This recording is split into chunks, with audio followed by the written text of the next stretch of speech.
My name is Randy Bigley. Welcome to the podcast. Joining me right now from the Galion City Schools is Superintendent Dr. Jeff Hartman. Good morning. Good morning. How are you? I'm doing fine. How are you? Fantastic. Good. It's good to see you. And I was just talking before we started recording here that school year's winding down a little bit, isn't it? Yeah, another couple weeks. Just got to hang in there, everybody. So it'll be here before you know it. Usually this time of year you get the prom time and all that stuff, and everything just seems to be going. The sports are winding down, and there's still some, spring sports left and all that, but usually this time of year things are starting to wind down and seniors are ready to go. And Yes, they are. Yes, they are. Exactly. You got what's coming up for Galion City Schools? You have a few things that you're doing, right? Yeah. There's a couple of different things going on.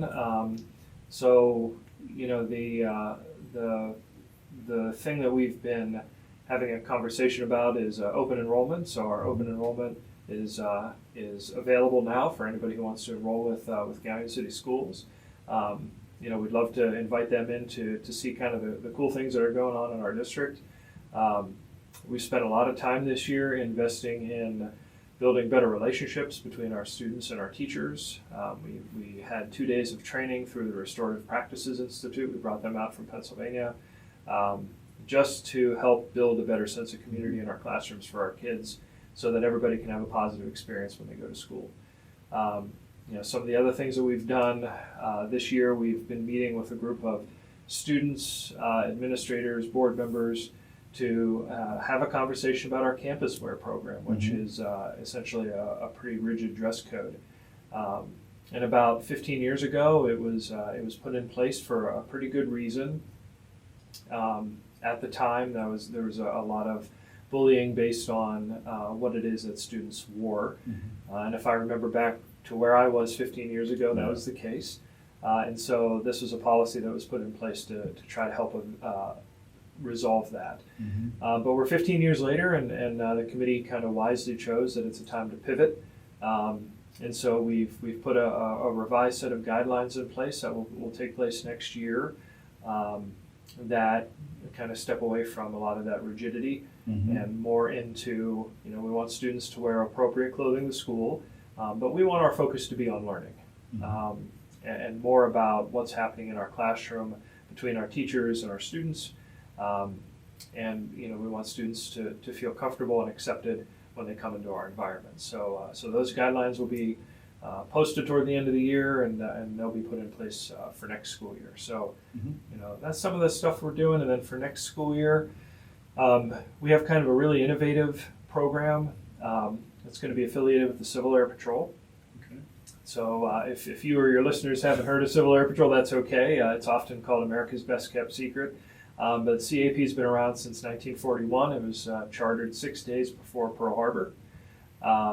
And it was in response to the country realizing that they have a fair amount of citizens that want to provide support to the military, to their communities, to their country. And CAP has a pretty robust cadet program. So that'll be a program that'll be available to our students ages 12 and above, so grades 6 through 12. And so we've hired a really great guy. He's a retired senior chief petty officer, was a drill instructor for the Navy for a couple of years. So he's going to be our teacher for the program. We have over 180 kids that have expressed interest in that program. We brought out existing cadets to talk to them. And there's all kinds of benefits. There's a large STEM component associated with aerospace, a lot of leadership. And if they make it through the program to a particular level, and if they choose to enlist, they can enlist at a higher pay grade. And then there's all kinds of other, scholarship and college opportunities, Air Force Academy prep school appointments, those kind of things that would be available. So a lot of really cool opportunities for our students in Galion. And if we have students that aren't in Galion, they can avail themselves of the open enrollment process and come and be a Tiger. But, there's some pretty cool stuff that we got in the pipeline for next year. Awesome. When's your last day of school this year? Oh boy, it's right the Thursday before Memorial Day, whatever the date that is. Okay. So, okay, there you go. Yeah. If you just look on the calendar, Thursday. Look on the calendar. Yeah, exactly. I work all year, so that's only a few weeks away, right? So it is a few weeks away. Yeah. Yeah. All right. Any big plans for next year beside that? Anything during the summer? I mean, you're people don't realize that you're busy during the summer also, aren't you? Yeah. That's the kind of the other part of working all year round. But you know what, our teachers work really hard.